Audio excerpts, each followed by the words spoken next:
How's it going, bud? It's time for Shogun Total War with Mithiras Gold Edition. Let's play a campaign. So I have everything set up. We're gonna play the full campaign on, let's go hard difficulty. I think I can handle hard. It's been a while since I played this game. So we're gonna do different episodes playing on the Sengoku Jidai starting position. There are different starting positions like the Mongol invasion, so this one starts a couple hundred years before when Kublai Khan went to Japan. This one 1580, almost before the end of the Sengoku Jidai period, 1550 and 1530. We're going to start during the main released campaign that Creative Assembly released with them. So, Sengoku Jidai, the age of the country at war. It marks the last great age of the samurai. In a century of chaos, the art of war developed to its peak on the battlefields of Japan. So, we're going to try to take all the provinces here. I know it kind of looks weird, but once the game starts, it will be fine. So let's choose a clan. There's different clans. Each clan has a specialty you cannot choose, however, to be rebels and ronin. You can only choose these 7 playable clans. The Uesugi, Hojo, Takeda, Imagawa, Oda, Mori, and Shimazu.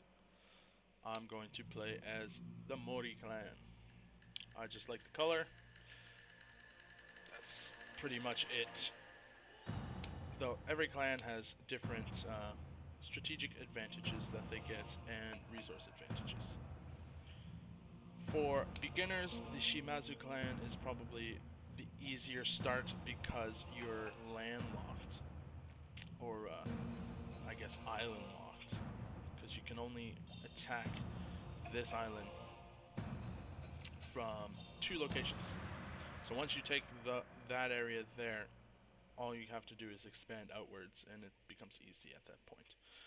The Oda clan is probably the harder start because they start in between a whole bunch of clans, and the Takeda might be the hardest because they start off hemmed in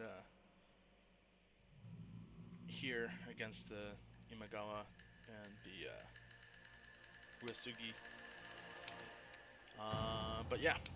So let's start as Clan Mori. We'll get warrior monks at a lower cost, and we get to start with a silver mine, which can help us fund our armies. The year is 1530. For 200 years, the Ashikaga shogunate has ruled Japan from their capital in Kyoto. The recent Onin War had shown that they no longer have the power to control Japan's great clans. The time has come for a new warrior to claim the title of shogun. Japan is divided between ruthless warlords. Armies grow stronger, only to be depleted in the frequent vicious battles that give this era its deserving name, Sengoku Jidai, the age of the country at war. Year after year, the endless plains that divided the clan's territories are stained with the blood of thousands of brave samurai, fighting for their liege lord and for their honor. When necessary, accept help from others, not of our lands. Gaijin can be useful pawns in your campaign, as they bring guns from overseas. If they become a nuisance, they should be expelled from our shores, or even eliminated. When there is no other way, assassination can be instrumental in gaining victory. Even a general who is invincible in battle is as vulnerable as a child when asleep. Use the men of the shadows, for they excel in the deliverance of death by night. No one is untouchable. Honor is everything to samurai.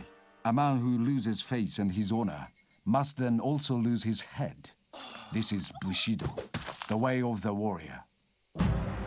Follow these rules of wisdom that have been handed down through generations, and your victory will be complete. Japan can be ruled completely by only one man, a great warrior, general, and strategist. To become shogun will require battles to be won with the mind as well as the sword. Now is your time. Let total war begin.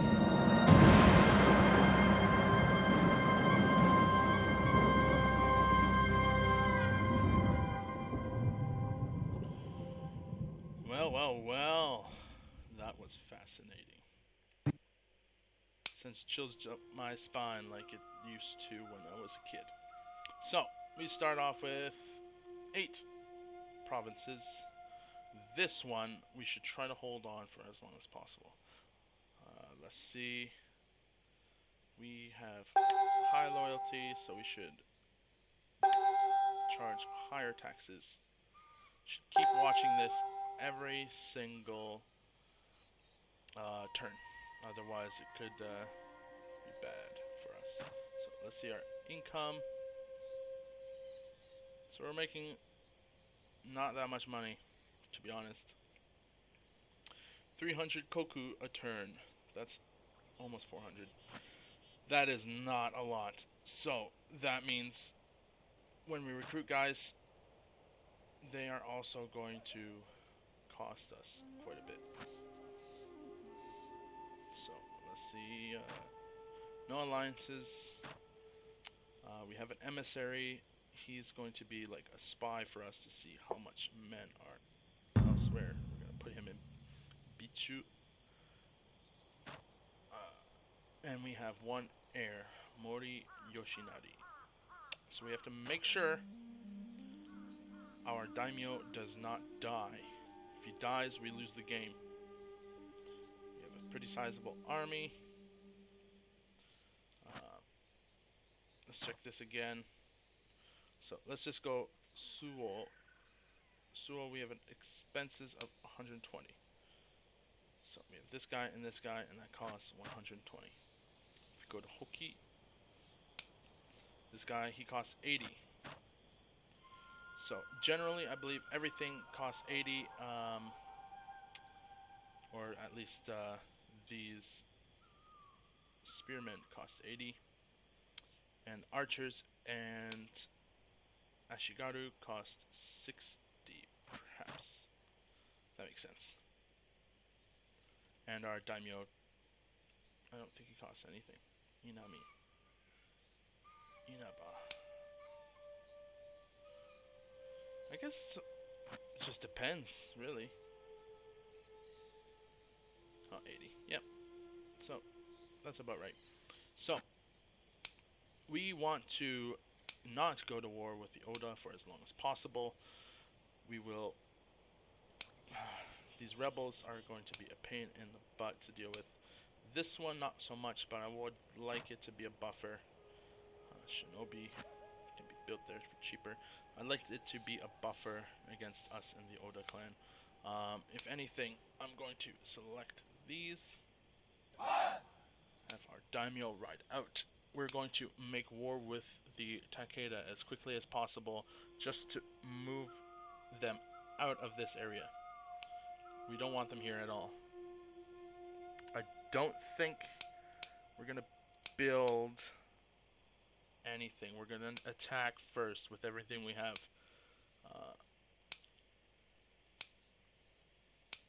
We probably have 3 against 1 there. I will leave a unit behind there. There's a river here, so we're probably going to have to cross a bridge. But I think we can handle it. These rebels might attack us. Hopefully not. So, let's start our war. This region is claimed by Lord Takeda, who is currently neutral. Do you wish to wage war against him? Yes. So, we are now at war with the Takeda clan. Or I guess it finishes at the end of the turn. So, we're going to send a unit of Yari Samurai and 2 units of Samurai Archers, as well as our daimyo. And then here, we're going to send 3 spearmen. And here, we're going to send 2 archers and 2 Yari Ashigaru. So, everything so far has a high loyalty. So it's fine. We have 2,000 koku, so we should probably build farmland. Farmland will give us agricultural output, which gives us money. So I believe that would be the most beneficial thing for us to do right now. We do not need shinobi yet. We need to get an economy going. Here, I don't want to build anything just in case the Oda come. We can build this silver mine. Not sure exactly. Can't remember how much it'll give. So this one gives 103, 143, 120, 139. So here has good amounts of farmland. Only 250 koku to build. Build another one here. Another one here. Here. So that's 1, 2, 3, 4. That's 1,000. Might as well build one in our capital, I guess. It's highly defensible.